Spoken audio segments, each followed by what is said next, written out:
les actualités. Alors en France, le bâtiment, comme on l'a déjà dit, c'est du lourd. 140 milliards d'euros de chiffre d'affaires en 2023 et environ 1,2 million d'emplois, dont 80% dans des TPE-PME. Là, on y est, c'est la petite entreprise qui ne connaît pas la crise. Enfin, on verra, on en reparlera. Les artisans du bâtiment, maçons, plombiers, électriciens, représentent 400 000 entreprises, souvent des micro-entreprises ou des structures de moins de 10 salariés. Mais attention, le secteur tous, au premier trimestre 2025, l'activité a chuté de 2,5%, avec des corps de métier comme les couvreurs ou les peintres particulièrement touchés. La faute à l'inflation, au taux d'intérêt élevé, à une baisse des mises en chantier, moins 10% en 2024, et mon petit doigt me dit, j'ai cru entendre ici et là, une diminution des chantiers lancés par l'État et les grosses sociétés. Forcément, ça se répercute au niveau des petits.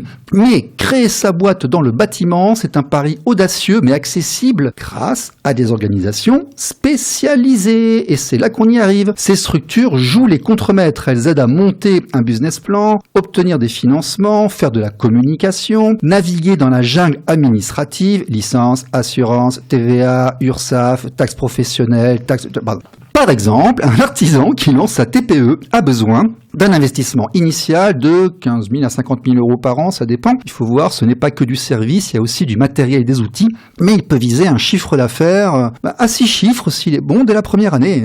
Les aides comme le prêt à taux zéro ou le dispositif France Relance allègent beaucoup la facture. Il y a les chambres des métiers, il y a les CCI, et puis on le verra, là, il y a effectivement Créartbat qu'il faudra aller voir. Alors les Français aiment bien, les Français privilégient les artisans pour les rénovations, surtout pour les rénovations énergétiques, notamment avec les aides. Ma prime rénove et tout a quand même drainé 2,5 milliards en 2025. Et puis c'est un secteur, on a dit beaucoup de mal des métiers du bâtiment, mais on a une pénurie de main d'œuvre. Il y a 30 000 de postes vacants en 2024. Et puis bon, alors on parlera éventuellement de la réforme de la TVA pour tout entrepreneur qui a été annulée pour le moment. Mais Jean-Louis Benoît, dans le syndicat, là, cette espèce d'overview là de regard sur le marché, la situation économique du secteur, ça vous parle, ça correspond? Ouais, aujourd'hui c'est exactement ce qui se passe sur le secteur du bâtiment. D'accord. Donc on a beaucoup d'entreprises qui sont en difficulté de trésorerie. Il y a aussi des entreprises qui sont en train de finir de rembourser leur PGE. Ah oui, ça, on n'y en dira jamais. On paye encore le Covid un petit peu. Ouais, on paye encore le Covid. Difficulté de main d'œuvre. Ouais, aujourd'hui, on a un manque de main d'œuvre qualifiée. Donc, on se retrouve avec des chantiers qui avancent pas aussi vite qu'ils devraient avancer. Et puis, aussi cette concurrence déloyale des micro-entreprises. Et les micro-entreprises, oui, mais les micro-entreprises, de toute façon, c'est assez limité. Assez rapidement, elles passent en SAS, en SASU, elles passent en TPE, PME, Magali Tournier. On y arrive tout à fait. Qu'est-ce que Créartbat? En fait, vous poussez, vous aussi, aux gens à s'installer, mais la remarque de monsieur Benoît, là, sur l'auto-entrepreneur, elle n'est pas compatible avec Créartbat? Elle est compatible parce que justement, Créartbat peut accompagner les auto-entrepreneurs dans la bascule. Alors quand vous dites que les micros basculent assez rapidement, eh bien non, pas forcément. Elle s'installe dans ce dispositif qui n'est pas pérenne, qui n'est pas très rentable. Quand on regarde les chiffres et quand on leur explique par A plus B les cotisations qu'ils payent, la récupération de TVA qu'ils n'ont pas, on s'aperçoit que c'est pas rentable dans le bâtiment, je précise, dans le bâtiment, puisqu'il y a quand même beaucoup d'achats de matières premières dans le bâtiment.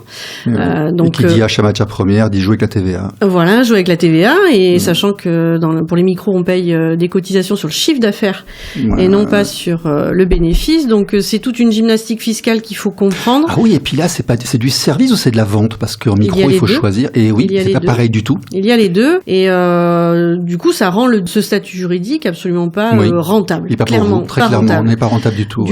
Donc il y a d'autres dispositifs et d'autres formes juridiques et formes fiscales qui existent dans le bâtiment, qui sont tout aussi simples et tout aussi rentables surtout, et qui n'ont pas cette limite de plafond. Quand on crée une entreprise, se dire que vous pouvez pas déplacer 35 000 euros, moi j'ai du mal à comprendre la démarche.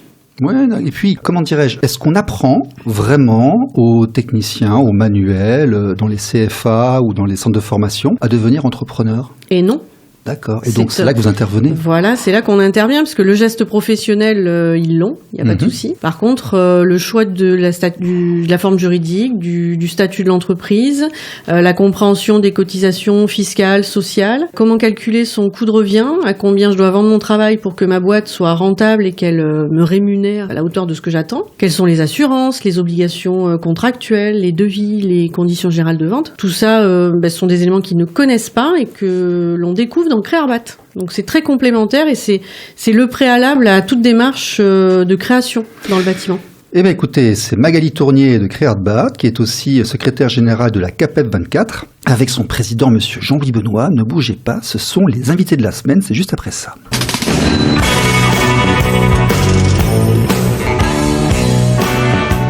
L'invité de la semaine.